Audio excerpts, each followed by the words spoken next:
On this week's GTA 6 o'clock, another extended interview from our 100th episode.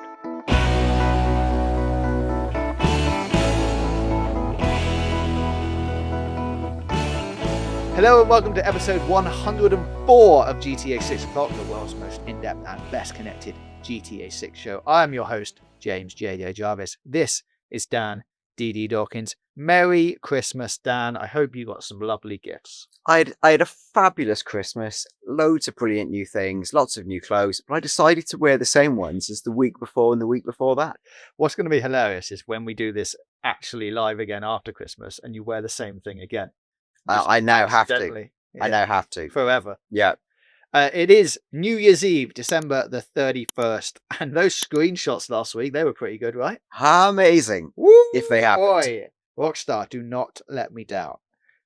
We will be back properly next week on January the 7th to analyze those screenshots and all of the other news over the Christmas period from GTA 6. But today we have another extended interview with one of our guests from episode 100. So here is me talking to the host of Vinewood Public Access. Enjoy, and we will see you next week. Yes, thank you very much. Now I am joined by Rob from Vinewood Public Access. If you haven't seen this, you should definitely go and check out the YouTube channel. Rob, I will let you tell the people a bit more about you and the content you're creating. James, thank you so much for having me, buddy. I really appreciate it. Longtime fan, longtime listener of the GTA 5 and 6 o'clock. Let's make that clear. But yeah, we have put together an in-game radio station. So Vinewood Public Access is an in-game, synced up to the 48-minute day in-universe public radio station inspired by Chatterbox FM and VCPR. It has the speed of the 3D universe talk radio stations. It's a little more laid back than like Chakra Attack. We're not screaming that much. But the whole idea is that we've set ourselves in the universe. There's multiple hours of this radio station. And then the YouTube channel kind of pairs with that. We do live streams in universe. We make all kinds of different GTA 5, 6, Red Dead content. Awesome. Well, welcome to episode 100, GTA 6 o'clock. Thank you for being with us. Do you want to just let me know how this whole thing started? How did you get started with Vinewood Public Access? Yeah, absolutely. Well, I'm older than I look when I say that I played GTA 3 in middle school. That's a fact. And I found it on a Blockbuster shelf when I was a kid, went home, took home GTA 3 and lost my mind. And I've been a huge nerd about GTA for a very long time. I think a lot of people who are fans of the game will relate to the fact that you don't always find a lot of people in your immediate life who get as into this game as you are. If you're listening to this podcast, I would imagine you're pretty into this game. I always struggled to find other people, friends, family, whatever, who got as excited about it as I did. You meet that one friend and they're maybe like, oh yeah, I run around and blow stuff up. You're like, you don't get it. So I was always obsessed with a few things. The radio, the in-game media in general, when they went to GTA 4 and started making TV shows and the internet got bigger, all of those small details that paint the world, from the businesses you drive by that never get mentioned in anything, that kind of tapestry that Rockstar paints behind the games is my favorite thing. And I love the comedy in it specifically. So during the pandemic, I started having the idea, what if there was an in-game podcast where you go up to like your warehouse technician in the cargo warehouse and interview them? What is their 10-minute podcast episode about? Seems like a boring idea, and you're right. So I expanded that a bit. And I just started doing essentially my own version of Chatterbox FM, which is my favorite GTA talk radio station, the first one. I love the call-in element of just citizens of Los Santos or Liberty City calling in and whatever it is they want to say. That's what happens. So that's really where Vinewood Public Access started. And then my creative mind got a little out of control, I'll admit. And I started adding these other elements to the game that honestly none of the Rockstar Talk radio stations have, which is it's synced up to the in-game day. You can actually listen to the morning shows in the morning, the evening shows air in the evening. And I started building other shows within it. So it's not just call-ins. There's a morning almost Ben Shapiro inspired parody called The Bottom Line, which is a very pro-capitalist, fun, almost podcast show. There's an evening show called The Getaway Chronicles, which is a parody of the podcast Serial it was very popular when GTA 5 came out. Yeah. And so it chronicles different, botched heist escapes. And I just kept building this universe out more and more. And then I finally posted something on TikTok saying, hey, do you want to submit a call to be on Vinewood Public Access? A lot of people got confused and thought I worked at Rockstar and that I was sending out an open audition for GTA 6 for reasons I cannot explain to anyone why people thought this is how it would work. But for whatever reason, they responded to this TikTok and started sending in a lot of different stuff. And that just built out the radio more and more. Now we're doing holiday specials and we have a year-long roadmap to GTA 6 to fill in. So more radio to make. Exactly. Did you end up actually using some of the things that people sent in then? As like, even though they were like, please put this in GTA 6, you were like, I can't do that. But what I can do is put this in this station that we're making. That's exactly what I did. I did two things. First of all, I posted a follow-up TikTok immediately explaining to people the big misconceptions. I don't work at Rockstar. That's not what this is. And stop tagging Theo Vaughn and thinking I can help him get into this video game. I don't have anything to do with that. So I cleared that up as best I could. And then the people who sent things in, I responded to their emails, saying, thank you so much for supporting this. Just to be clear, this is what the project is. And if you're okay with it, I'd love to include it. And in our second broadcast day, which you can find on YouTube and Spotify, in the middle, there's a voicemail segment specifically where we bang out a bunch of submissions that people sent in and kind of left on our voicemail. And I've got those piled up still. So as I keep making the Vinewood Public Access radio days, I'll continue to include them and people are welcome to continue submitting them. And is that people being themselves? Or is it people who have created like in-game characters within the universe and then are sending in That's notes? a good question. And it's hard to tell because honestly, you get an email from Mark4385 and it's just an audio recording of him saying, hey, what's going on, Tommy? Like, I don't know if that's that guy's voice or who he is or what he's doing. Some people are doing accents and I'm kind of an accent and dialect guy. I studied that for a while and I'm kind of big on voiced characters and stuff. So I can sometimes hear, I'm like, oh, they're doing a fake Scottish accent to be funny. Right. And then I hear another recording. I'm like, that guy's Scottish. He's for sure. Or a very talented guy. But who's to say? And what's also odd to me is I email some of them back and I say, thank you. Can I get a tag? I can credit you, whatever. Nothing. They sent their recording in and they never talked to me again.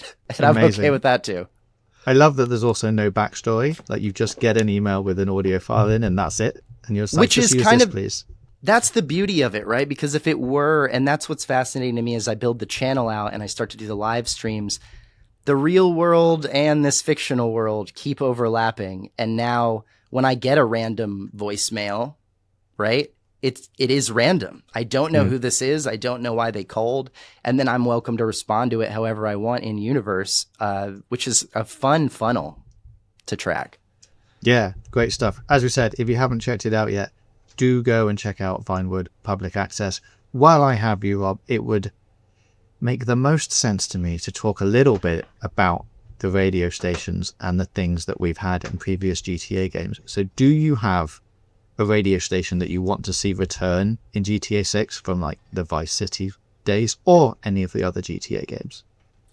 I think the short answer is yes.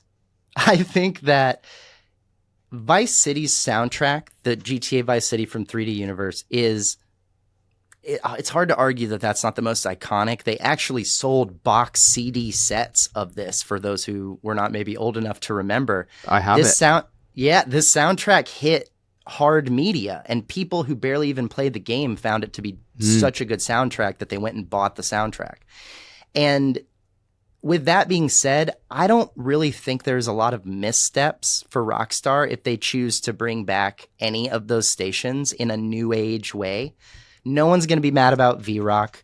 No one's going to be mad about Emotion or Wave or any of those stations coming back. I think they're all wins. I think what they won't do, and which would be bad, is if they brought all of them back. Yeah. And just saying we're going to have the same radio stations from back then. That won't happen. My wish list for that, though, would be bring back Vice City Public Radio. I think VCPR, specifically Maurice Chavez and all of that, the way they did that show, they can totally change it. They can make it an all new thing. They don't have to bring Maurice back. I understand that. But the radio's been one of those weird places where the 3D and HD universes kind of break the rules, where you have Fernando Martinez showing up, you have Laszlo, these characters that go from one universe to the other. The radio seems to be where that gray area is. So maybe Maurice does come back, but VCPR just has a soft spot in my heart. I think it's one of the greatest comedy things ever made. So if they bring back Pressing Issues in any way, I'm gonna be a happy guy. Love it. And you mentioned some of the classics like V-Rock and Emotion. Do you think if they come back that they're gonna have the same tracks in it, or do you think it'll be like V-Rock but with a modern twist now, with some of the modern classics in there?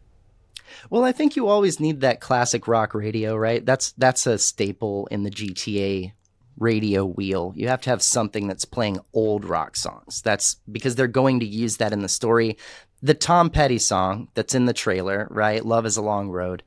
That has to be in the game because all the trailer songs are always in the game. And it has to be on whatever V-Rock or Los Santos Rock radio, like whatever that vehicle is. I think because V-Rock is the throwback station, like it is in the 80s, and you need that vehicle, I feel like that's the obvious one to bring back. Like, let's bring back V-Rock, let's give it a new host, and let's have it had been around for 30, 40 years in this universe, and use it as your vehicle to play songs that maybe were even on Vice City as new songs, and now they're a throwback, which is fun. I don't think they'll copy too many, but I don't think anyone's going to be mad if you're driving around and one of the songs from Vice City pops on the radio. No one's going to pitch a fit about that. No, absolutely. That would be a miss if some of those songs aren't on this soundtrack. Absolutely. I think you have to. Yeah. So that is the nostalgia taken care of. Are there any modern tracks or artists that you think are going to be guaranteed to feature in the game? Yeah, so I think we have to have the Tom Petty song. We have to have the Pointer Sisters song from Trailer 2. But as far as modern stuff, I think there's a couple of obvious ones, right? First of all, we all, I think, in the community have been talking about how Circo Loco Records is likely to be a radio station. We would almost be flabbergasted if they didn't do that. So it's either a radio station or it's a record label putting out songs across radio stations. So start there as far as modern. And then I really thought about this as far as it's Miami. So who's iconic Miami? And I couldn't come up with much more than Pitbull. I feel like Mr. Worldwide. I don't even know if it's still modern. I don't know. We're both not young men, James. For me, it's hard to say. What is a track that a 24-year-old is listening? What are Jason and Lucia listening to at this point? I'm a little out of touch with that. But I think Mr. Worldwide is a miss if you're going to make a game based in Miami. That's true. I'm frantically trying to look up when Pitbull put out his last record. 2025. So yeah, I guess he is still modern. He's still popping around, man. He's still the same guy. I think the thing that interests me most about the new radio and their opportunities are what are we going to see? And if I'm stepping on a question, I apologize, but what are we going to see as far as the way media is structured in the game? We've heard a lot of buzz, right, about podcast or streaming or some people saying Spotify, which is already, by the way, on your PlayStation. You don't need to have Spotify in the game. That makes no sense. But I do think they have the unique opportunity to acknowledge the fact that how many of us are driving around listening to FM radio in our cars? We're just not doing that. And so it almost feels out of touch to only have broadcast radio as an option. That being said, I like the uncontrollable soundtrack of a Grand Theft Auto game. I don't want to pick every song that I'm doing. So I think it would be a real miss not to find a different way for us to experience the music. And maybe there's a way they can compromise between controlling the audio experience for us in a storytelling way, while also acknowledging the fact that most people are clicking the music that they want to hear, not getting whatever's playing. Yeah, because the modern day now is everyone carries music around with them all the time, right? On your phone, headphones, whatever. Whereas back in the world of GTA 5, that was less so. Probably still people were doing it with iPods. It was and a things, thing, but the radio was being listened to in 2013 in a very different way than it is now. Absolutely. And I think so the they have other to find a way. I think the other opportunity that they have in this, because it's taken so long and we know that online is going to be a dynamic, changing universe in a way, let's bring that to the media. Let's bring that dynamic change where every few months we get updates to the radio or changes to the radio. I personally, I'd love to hear some Christmas music around the holidays. If it's snowing outside, and that's not even hard music to license. So I feel like if they put a little bit of post-launch effort into the media of the world, I think that's a huge win. Like, let's see it change. Yeah, that'd be great. Something I hadn't really thought about, but changing that stuff to do with what's happening in the world at that time.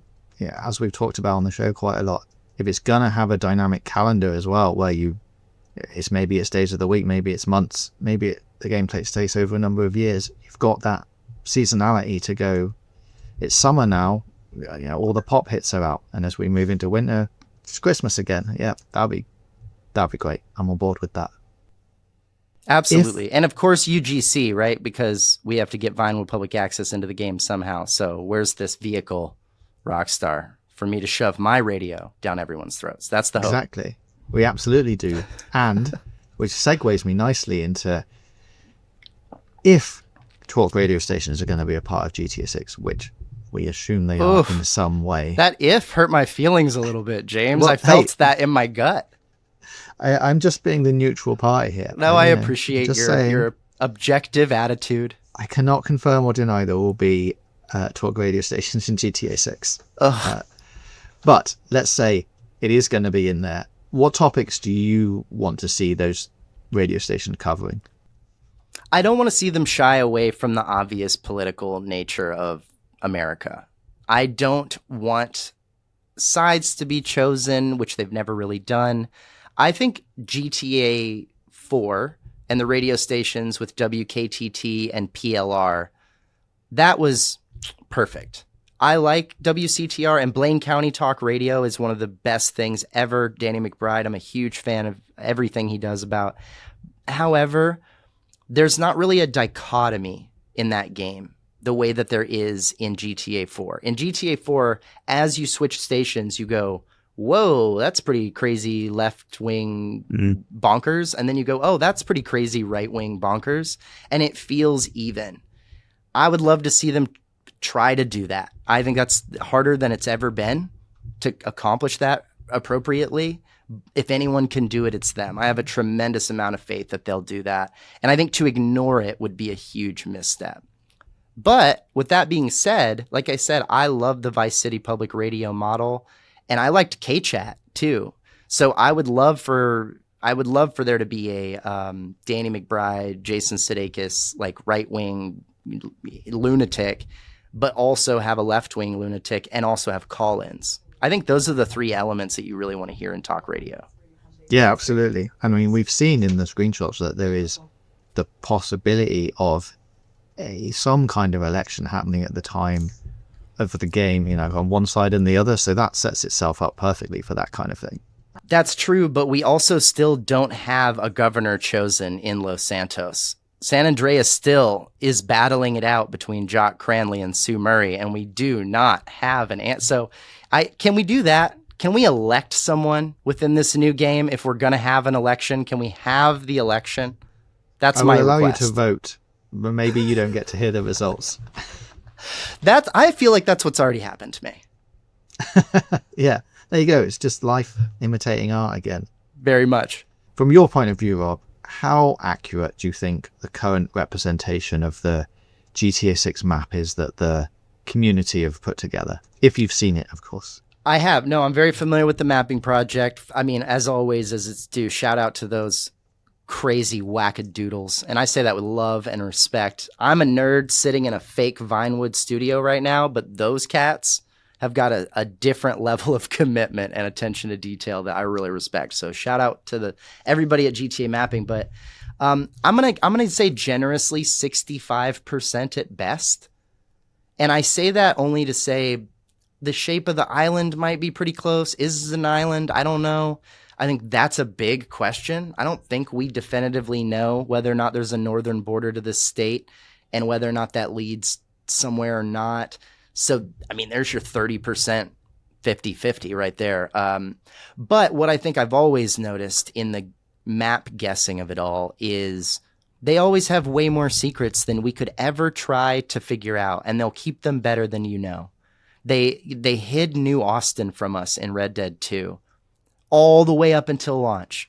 With leaks and everything included and all the work that went into RDR2, we still didn't know about the New Austin reveal, spoiler alert, at the end of RDR2. So they'll hide plenty from us. So there's another 30%, that is just detail we're not going to figure out. But I respect the work they're doing. I mean, and when you watch the videos specifically of creators, I've not made one of these. It's not really my area. But when I watch other creators do videos where they break down the map and they look at the screenshot and they show what they changed, I mean, they're geniuses. That's on some Rain Man level stuff. And I say that again with respect. This is an amazing level of commitment I can't keep up with. So I'd say 65% maybe. Let's hope. Yeah, for sure. Or maybe let's not hope. Let's hope we're way off still. And they're like hiding 20%. More. Yeah, and they're hiding more from us than we realize. I think I've changed my vote. That's what I hope it is. I mean, that would be a lot more fun to be, have all of those surprises happening. Yeah, and I'm very pro places other than Leonida showing up in some way.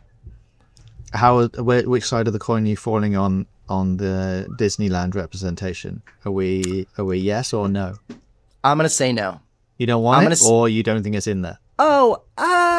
I'll be honest and say I'm mid on desire. Do I think it would be an interesting thing to run around? Maybe, but I find 3 really big problems with it.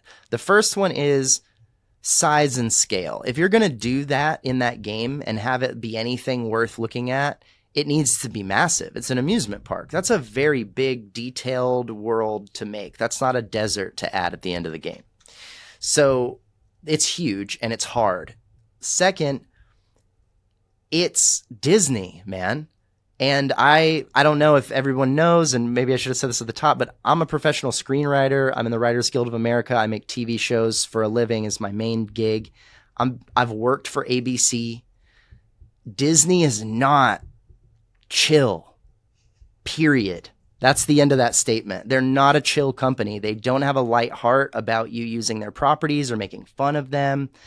And even if they could get away with a parody that didn't break any rules and they could legally do it, I don't think it's worth the trouble.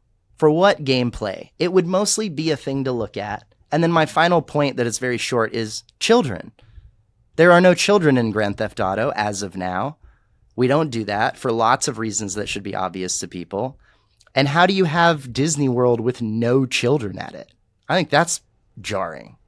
So yeah, I'm voting no. Adults only vacation for the length of the game. Well, and it would have to be, right? Because if it's GTA, all the statues are going to be grotesque, nasty, sexual innuendo. True. So yeah, I'm going to have to say no on the Disneyland port. Well, there we are, folks. Quick fire questions for you now then. Yeah. Car refueling. Yes or no? No. I don't hate the mechanic as much as everybody. Disappointing me. I don't hate the mechanic as much as a lot of people do. I actually think it's immersive and interesting, but I do side with most people who say after a while it would get tedious. Here's what I like, though. I like the idea of refueling as a story element. In the story mode, you have a car, like when you're chasing Michael's boat and the engine gets shot, you have a moment built into the game where your car runs out of gas. Fascinating, interesting. You have to go get fuel. Okay. But every car you get into in free mode has a relative fuel gauge that has to be thought of. I don't know. Planes, maybe. Yeah.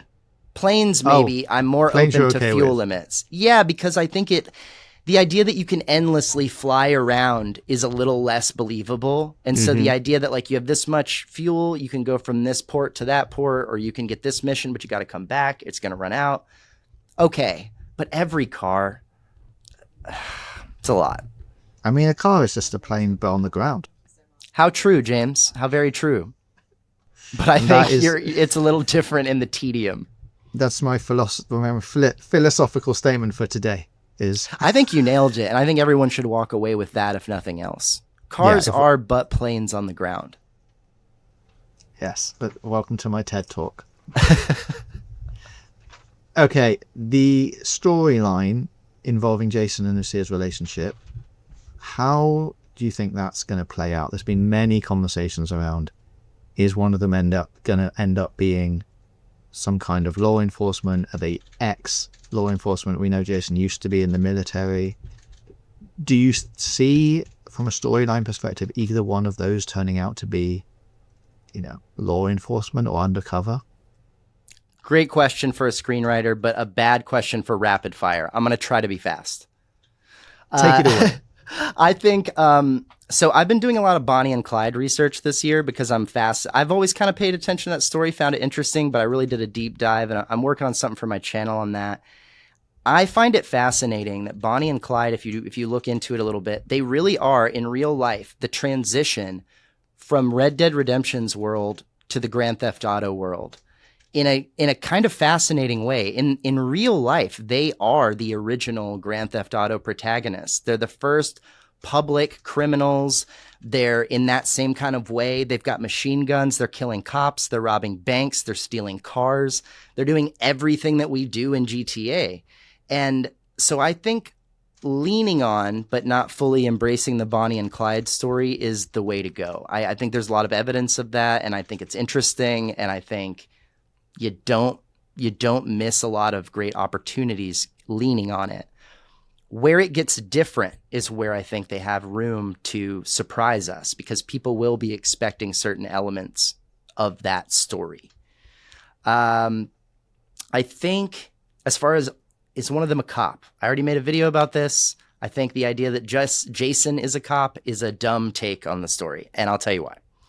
The very simple part of it is, police officers do not indiscriminately kill people as a function of what they are, who they are, and how they exist. So the idea that you would do a mission and then go into free mode and have the ability to just mow down people at a mall and then walk back into a mission where they're like, Officer Jason, welcome back. There's no way. I just don't think it's possible.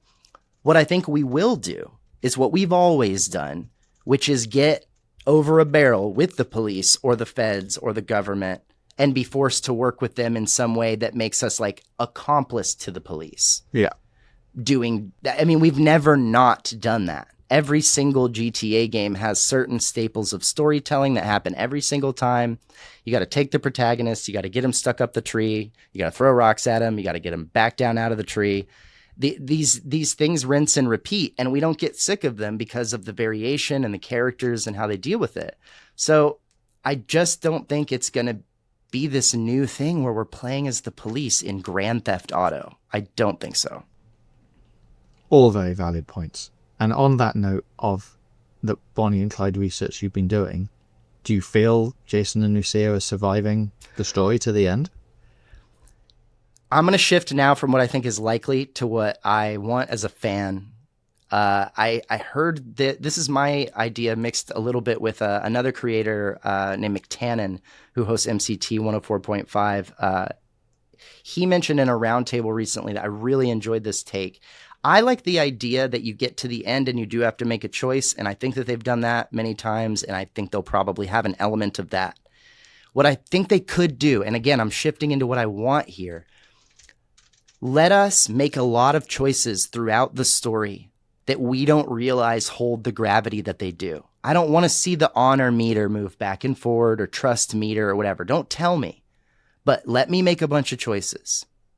At the end of the game, kill one of these main characters, only one of them, and have it be based on the choices I've made up to that point, and I can't go back one save file and change it. If I want to get a different outcome, I have to replay the whole game with a different perspective. Because that replay value, first of all, is astronomical. People will be upset that they can't immediately go back and experience the other ending. I get that. You've got plenty of time. It's been 12 years. Replay the fucking game. Sorry. I know you guys don't swear a lot on the channel. No, you're fine. You're good. But just go back to it, because I think what they have an opportunity to do here is explore this romantic relationship, which we've never taken seriously, ever in a Rockstar game. Every romantic relationship has always been a throwaway thing, or a setup, or a broken marriage, or a relationship that ended years ago. They have a chance to actually have players get into the minutia of making choices in a romantic relationship. And that's fascinating to me in a Rockstar game. So let's see where that takes us, and let's have our choices hold weight to the point that when it finally pays off, we're like, oh, I didn't want her to die. I didn't want him to die. Oh no, now I'm stuck playing as this character. Well, you're going to have to start over. Do you think, let's say all of that plays out, how does that transition then into the game is finished, but you're still left in the world? Like, you'd want to play as both characters, but are you not allowed because you're like, hey, you chose all of these options and now you're basically just stuck with Jason. Sorry about that. Yeah, I think I'm coming from an artist's point of view and not like a Take-Two Interactive point of view of making all the players happy, and I understand that. But that's me as a screenwriter. I really think being stuck with the choice that you made is not the worst punishment, and you have a choice to go back and make another choice. In Red Dead 2, there are side quests that you can do as Arthur, or you can wait until the end of the game and you can go back and do them as John. And they have separate lines of dialogue depending on who you end up interacting with them as. They're either like, oh, hey, Arthur, or they're like, hey, whatever happened to Arthur? And they're like, There's no reason they can't do that with Jason and Lucia. Hey, what's up? Where's your girl? Oh, I don't want to talk about it. It's like there are ways to still have an end game with a character, an avatar, that you can go through the world and finish everything you didn't finish, but you're only going to get that limited experience of doing it that way. And you could go back to the save before they die, and you could go back and do all your side stuff then, but you can't go back and be like, I'm going to choose option B, and now I get to be Lucia in the after game. I just think it's more interesting to be stuck with something. It forces you to make actual choices that matter, which is what a lot of players ask for. In video games in general, I hear this, and I don't play a lot of games as much as I used to, but I still hear this. These games have the illusion of choice. They let you pick A or B, but at the end of the day, it's really not that different. Yeah. And they did that with RDR2, and we didn't hate it. It ends the same way no matter what you do, but there's like a few details that are different, and people loved it.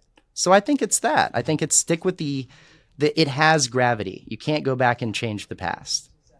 Absolutely. And from a replayability point of view, the fun in that then becomes, where is the line? What choice did I make to tip this over the edge to get this person killed? Or is there a way that I can make choices where they both survive? And what are those choices? Like, it'll be everyone going back through to work out, what do you have to say at what specific points? It'll take months for the YouTube video to show up that's like, here's exactly how to keep Lucia alive. And we will take, and that's why I'm saying, don't show us. Yeah. I don't want to see the honor meter, the trust meter. I don't want to see a meter. Just, hey, what should we do? Left or right? I love it. I'm on board. It's going to be one of the new hills that I climb up every time we're talking about what's going to happen at the end of the game. Let's go. Get Dan on board. He's a little more cynical than you. Yeah. Well, I mean, you've already sort of taken his side on the refueling aspect, so I think he'll be Which I apologize, for picking a side, but that's where I'm at. Hey, it's fine. So, I mean, if we're talking about that story and writing and how these things might come together, do you have an opinion on how you think this game, GTA 6, is going to start? Do you feel like they can do another prologue like they did with 5? Or are we going to get thrown straight into Vice City with some kind of dramatic open? Or maybe it's a bit slower, like Red Dead's. Interested to hear your thoughts. I think slow makes sense I think because I think it's going to ramp up in a really big way.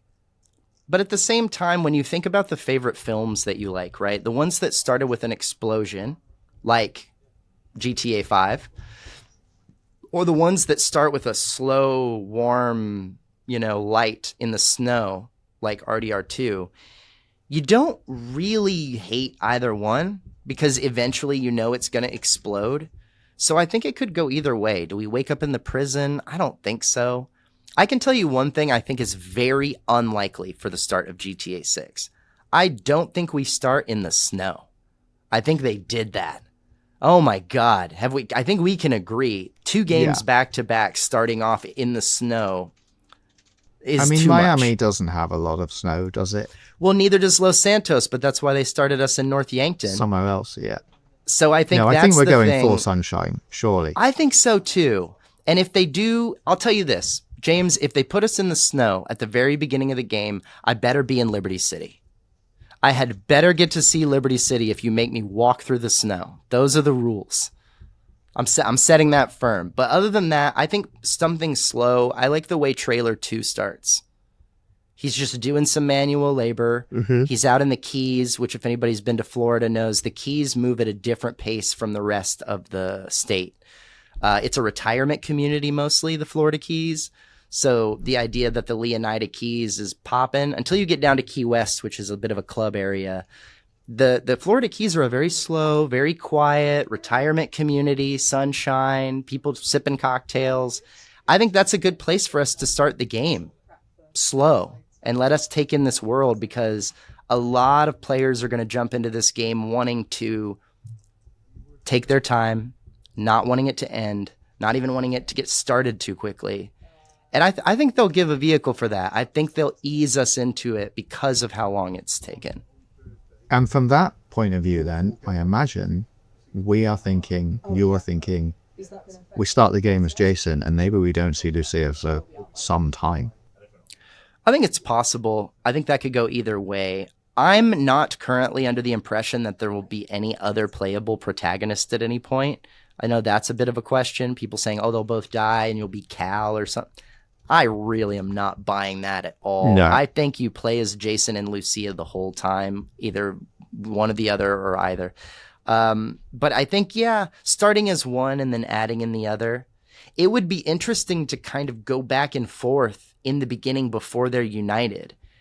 What they do in GTA 5, for example, right? You start as in the prologue, you have the duo, but then you quickly switch to the different duo of Michael and Franklin before Trevor's reintroduced. And I think starting early with 2 characters that are in different locations that cannot meet each other, rather than Michael and Franklin, once they meet each other, you can go to Michael's house as Franklin. You can walk around and call him up and interact. I think it would be interesting to start as Jason. We do a mission and then boom, it kicks us to wherever Lucia is in prison or in a different place or somewhere else. And we play as her a little bit and then we go back. So that way we're getting a different exposition for both characters. And when they meet, it feels earned. Yeah. That's how you keep them separated, right? You put one of them in jail and then you can't meet them. That's the easiest way to do it. And then, there's a broken bridge to the Keys or a hurricane or a whatever. There's a lot of ways to do it. But I think keeping them apart in the beginning for a little bit so that because that's the thing, man, right? You want to care about this relationship. You want them when they get back together or together, whether it's for the first time or they're reunited. We don't even know that. You want it to have gravity. That moment outside the prison in the trailer. I have strong feelings that when that happens in the game, we're going to be like, holy shit, they're together. They're actually together. And after all this time, because I don't think we're going to start the game with them in each other's arms. Mm-hmm. I don't think so. Awesome. I have a couple more things before I will let you go. Sure. And these might be quick. First off, what do you want to see in the collector's edition of the game? You mean other than a handwritten apology? Yeah, and the copy of the game. You can have that too. A copy of the game and a personal letter from Sam, signed at the bottom. We're so sorry about it. We tried so hard. Other than that, inflatable crocodile? Yes. I'm very pro mean- inflatable crocodile. I don't even care what size it is. I wish that you had come up with that yourself, but I have a sense that maybe you've listened to some episodes of the show and now you're trying to placate me because of your refueling You're comment. absolutely right. There is placation happening in earnest right now. I'm on board with it. Inflatable crocodile tick. The apology is my joke. The crocodile's yours. And the sincere answer for me is I've heard this a little bit and I don't hate it, but the idea of like a Tommy Vercetti shirt or some kind of throwback to the original game, I think would make people, if there's something they could do that ties them together, that makes you feel like you're getting something from both worlds, like the Malibu Club, or something that's that they do choose to include in both universes. The Vercetti Mansion, a little, what would you call, like a die-cast kind of model of it, something like that exists in both games, I think would make everybody really happy. A cassette tape, that would be a rare kind of weird, fun thing to have that most people who are going to buy this game are like, what is this and how does it work? And the cassette tape has all the cheat codes on it just at the end. You have to play it somehow. That's brilliant. And you have to source a tape deck in order to decode that. That would be very early 2000s Rockstar. I don't know if they're putting that kind of work in these days, but we'll see. We've got another year now, and we've just given them a great idea. So yeah, there you go. See what happens. Very true. Finally, November 19th, 2026. Is this the last date change? My stock portfolio certainly hopes so. I think so. But I've said that last time. I really did. I wasn't one of the people because I don't track the delay news very much. As a content creator, there's two things I kind of steer away from because they're not interesting to me. Leaks, as divisive as that might be, I really don't want to see the canvas before Rockstar turns it around. I want them to show me what they want to show me, and I don't want to see it before it's done. It's not interesting to me. And the other thing is like rumors about delays and guessing about delays. I hate delays and I have my opinions on why I think they happen. There's a video on my channel now about the union busting thing and whether or not I think that's related to everything that's happening. I have opinions, but mostly as far as a guess, I just don't think anyone, I think even ruminating on it is almost a waste of time for most people because I think there is a substantial portion of the Rockstar Games employee base that doesn't know when rumors are or when delays are going to happen or not. They know that at the very top. And I know that as someone who makes TV shows, when I've worked on projects, oftentimes only the very top of the pyramid knows the plan for what's going on. Even the people who are working there day in, day out are like, where do we have a job in a couple of months? Is this show going to get canceled? We don't know. It's just the nature of making entertainment. And I think we have to just kind of hope that this is what they need. They're going to run out of overall road as far as investors, and Take-Two is not going to let them take the rest of eternity to do it. They have to publish the game. But I can't see a reason for November 19th not to work. Another 6 months is a lot of polish time. Yeah. And from a speculative level then, on a similar vein, the next piece of GTA 6 content, what do you think it's going to be? When might we get it? I think New Year for sure. You know, if this is coming out in early December, I don't think we get anything in December. I think they try to do this Mansion DLC thing. I think they try to focus on this new Red Dead release on mobile and Netflix. I think they've made it clear that that's where they've stacked their chips. We might get a screenshot or two over December. That's a theory that I don't hate, but I also am not confident about that at all. Christmas screenshots? Yes, please. Yeah, sure. Why not? I'm not mad. I'm going to be happy if it happens, but confidence is low. I would say getting into February is a better bet. Not a lot happens in January in general. So in entertainment and video games and movies and film, December and January are our slowest months. So I don't see them doing that. But I think the next thing we have to see is either gameplay or the map. Like we need a Leonida trailer or Leon. How about this? How about the next piece of game or the next piece of media tells us how to say the name of the state? Could we please just all stop looking like jackasses on YouTube saying Leonida? I'm over that. It's driving Someone me needs insane. to say it out loud. once. Give me a single trailer that's like, welcome to the state of Leonida. I don't know why I made them English, but it's that. Can we just please know the way we say this so that I can stop? I made my character on Vinewood Public Access, the radio station, from there.